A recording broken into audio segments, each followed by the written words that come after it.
Last night, I just saw at like, Jesus, what was it? I was like 3 o'clock in the morning or something like that. And somebody was like, oh, X-Men 97 is up. And I will say, I had an absolute negative passing interest. I was like, oh, that's cool. I don't know who that's for, really, but that's cool, you know, was my initial reaction. Or it's like, okay, that's neat. That isn't like the big thing that I think a lot of people are excited about X-Men. Was I wrong? I watched it last night, and I would like to say that one of the things that makes me sort of X-Men attached in general ties to Capcom games, right? It certainly does. If it isn't for the Capcom series of X-Men fighting games and Marvel Superheroes and Marvel vs. Capcom, X-Men vs. Street Fighter, I really wouldn't like X-Men as much as I did, but X-Men was definitely big when I was young, right? So there's an expectation of a period of my life where X-Men were like the biggest damn thing ever in the early 90s. I was pretty into it until about issue 25 to 30 of the old school Andy Kubert, Jim Lee X-Men, that kind of stuff. I was into it until like Wolverine gets his like adamantium ripped out, and there wasn't any reason why I wasn't into it anymore. I didn't even get to Onslaught or anything like that. I just lost interest. As a kid, like, I have waning interests. Something won't keep my interest for my entire life. But it was always super cool. It was the same thing for the X-Men TV show. There was 5 seasons of the X-Men TV show, and I definitely don't think I watched all those. I think I watched maybe the first season and a half, because essentially I'd say my infatuation with X-Men that would carry forward would go into fighting games, which is where a lot of my love for these characters and Marvel stuff would actually continue. But for the X-Men specifically, kind of stuck in the early 90s with like season 1.5 and early ass X-Men comics, right? The re-released X-Men comics, not Uncanny X-Men, but like, you know, the best-selling comic book of all time.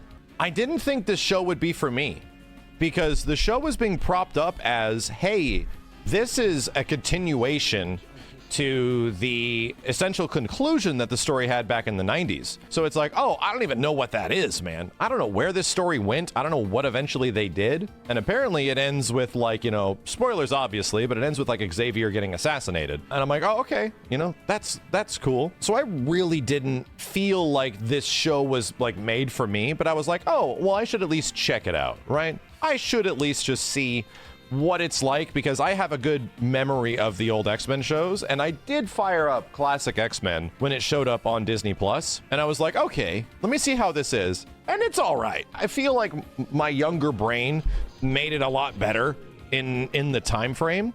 And the show's all right. It has a lot of heavy topics, but the way they are presented is very limited in time and limited in scale and scope. So the old show isn't paced super well. It's a very, very big nostalgic thing for me, even though X-Men probably has some of the best, I'd say, overall thematic elements in almost all of comic books, man. Like, the X-Men are just incredibly cool, just like what they represent and what they are. The old show is a bit hard for me to watch. It was a bit hard. It just didn't really keep my interest. I watched a couple of episodes. I'm like, yeah, this isn't as good as I remember it. You know, this feels like it's from the 90s. Not as bad as something like a Voltron situation, where I go back and I watch Voltron now, and I'm just like, I was just waiting for the big robot to bust out the blazing sword, man. I'm just waiting for the dun dun dun dun dun dun dun, and the rest of the show sucks. Like, old Voltron is bad. I don't think it's as bad as that. But there's definitely a level of nostalgia that just like dominates your brain, that in your head is like, hey, this is really cool. And I realize, oh, I think I only like certain parts of it. So getting to X-Men 97, that's where I'm coming from here. This show blew my mind. It's so good. It's weird. It's so faithful to the old stuff. It's like it's the old show, but modernized, but not modernized. It's such an insane balance of like the good and essentially the best parts that you remember from the old show, but now being done in a way that actually has, like, you know, characters that like come along, people get their moments, you get a lot of cool interaction and character dialogue, and I'm like, oh, that doesn't happen as much. You get everyone just being like sort of pissy and angry at each other. It reminds me of like the premium era of Marvel movies, like a Deadpool 1, Deadpool 2 situation, where you get a lot of these characters that I'm like, buddy, I don't know if I actually want to see anybody fight anymore. Right? I don't think I'm actually tuning into these big budget Marvel movies to watch characters fight. I'm not.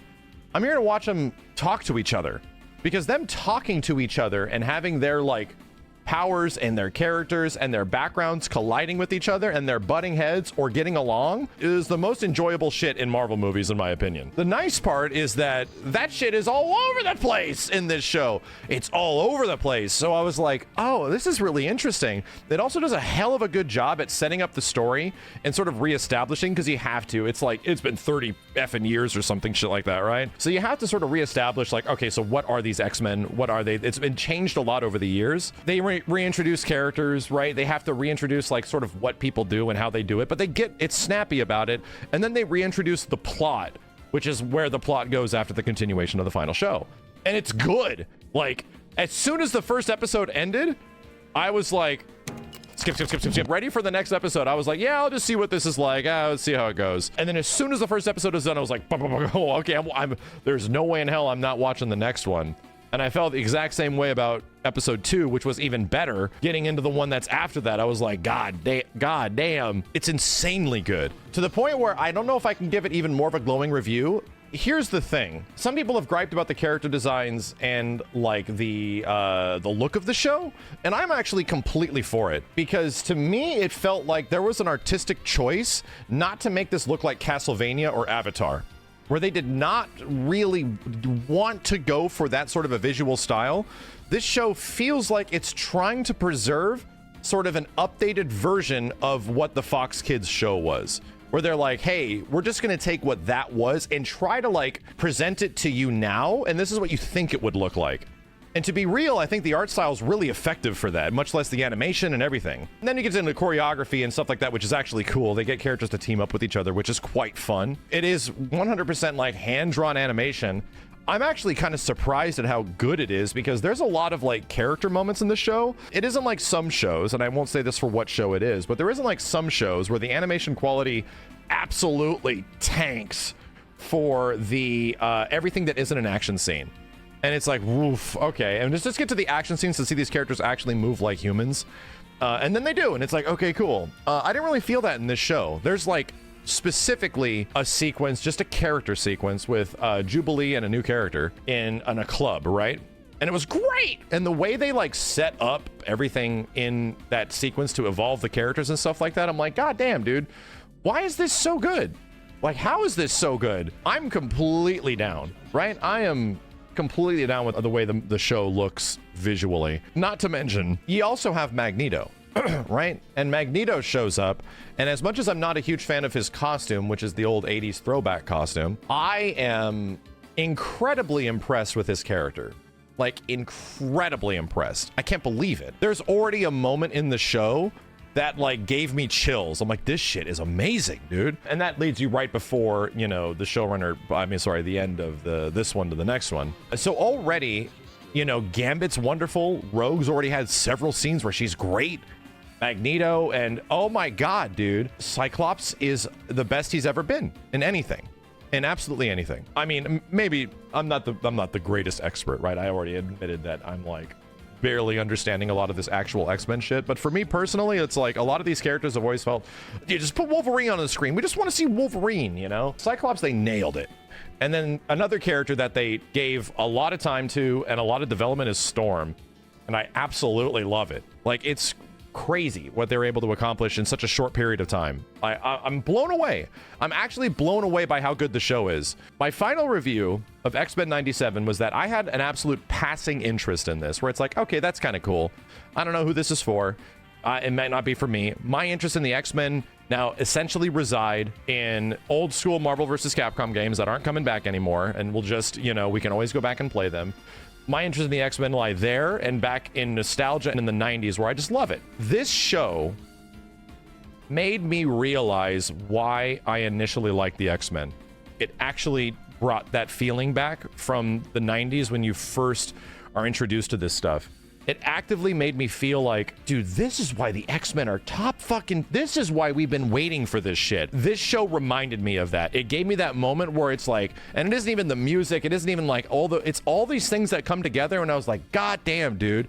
Like, everything's just on fucking point. So to me, it was top tier. In terms of first impressions, one of the best things I've seen on Disney Plus. I actually can't believe how good it is. From an absolute casual X-Men fan and a more of an X-Men fighting game fan, this show is the goddamn bee's knees. It's really good. And I highly encourage, if anybody liked the old show at all, to check it out. Just check it. It's short. It's not even that long. And what they're able to get done in a short period of time with 2 episodes is really impressive. I was kind of blown away. That's all I got to say. I was blown away. I watched it, you know, almost 24 hours ago. I still have not stopped thinking about it. All I've done is just go watch other people's impressions of it, and everyone's like, holy crap, why is this so good? Everyone's like freaking out about it. They're like, yo, dude, this shit slaps. And I'm just like, yeah, we'll see. So I ended up watching it myself, and yeah, everybody's right. No, the show is insanely good. X-Men are back, dude. It made me want to fire up like X-Men versus Street Fighter or some shit. It made me want to fire up like a fighting game or like an X-Men arcade game. It legit brought back those feelings. So I got to give him credit. Damn, I'm wearing the shirt today. I was not ready to talk in depth about this at all, but I was very impressed. The show's wonderful.